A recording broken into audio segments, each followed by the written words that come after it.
biasa dipanggil Habib.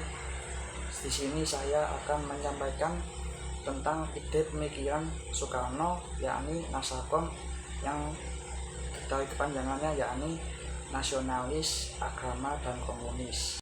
Nasakom sendiri adalah konsep politik yang dicetuskan oleh Presiden Soekarno yang merupakan akronim dari nasionalisme, agama, dan komunisme.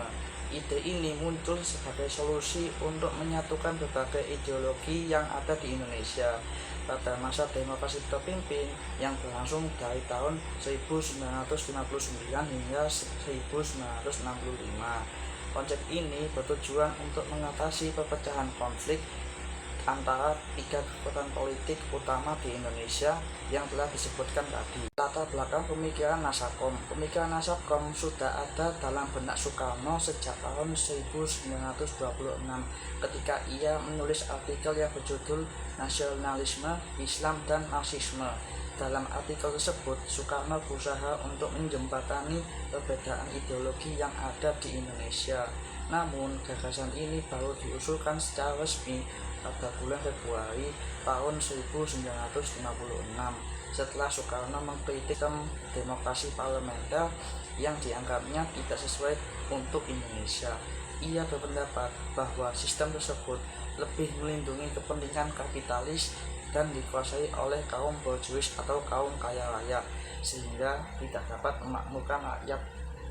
Selanjutnya ada tiga pilar utama Nasakom, yakni yang pertama yakni nasionalisme, mewakili semangat cinta tanah air dan perjuangan untuk kemerdekaan. Yang kedua, agama, mengakui pentingnya agama dalam kehidupan masyarakat Indonesia, terutama Islam sebagai mayoritas. Yang ketiga, komunisme, mewakili kepentingan kelas pekerja dan penghapusan ketidaksosialan. Ketiga pilar ini dimaksudkan untuk memenuhi tuntutan dari tiga faksi utama dalam politik Indonesia pada saat itu, yakni tentara mewakili nasionalis, kelompok Islam yang mewakili agama, dan Partai Komunis Indonesia atau PKI yang mewakili komunis.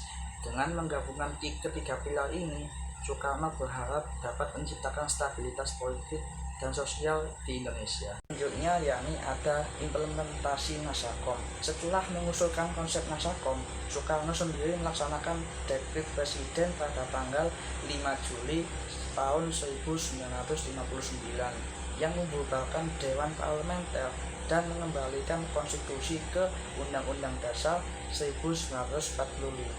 Dalam konteks ini, Nasakom menjadi landasan bagi pembentukan kabinet yang mewakili semua partai politik penting di Indonesia. Struktur pemerintahan pun disesuaikan dengan memasukkan unsur-unsur dari ketiga pilar tersebut dalam setiap aspek kebijakan. Tujuan dan dampak Nasakom. Tujuan utama dari penerapan Nasakom adalah untuk menciptakan kesatuan di tengah keragaman ideologi yang ada. Dengan adanya Nasakom, Soekarno berusaha mencegah konflik antara faksi-faksi politik yang berbeda dan memastikan bahwa tidak ada satu kekuatan pun yang mampu melakukan kudeta terhadap pemerintah. Hal ini juga dimaksudkan untuk menjaga agar ketiga golongan tersebut dapat bekerja sama demi kepentingan bangsa. Namun, meskipun Nasakom bertujuan untuk menciptakan stabilitas, dalam praktiknya ideologi ini juga menghadapi tantangan besar dan kontroversi, terutama terkait dengan pengaruh Partai Komunis Indonesia atau PKI yang semakin meningkat pada masa itu. Dan pada akhirnya, konsep Nasakom ini mulai kehilangan relevansinya setelah jatuhnya Orde Lama dan munculnya Orde Baru di bawah kepemimpinan Soeharto. Terima kasih.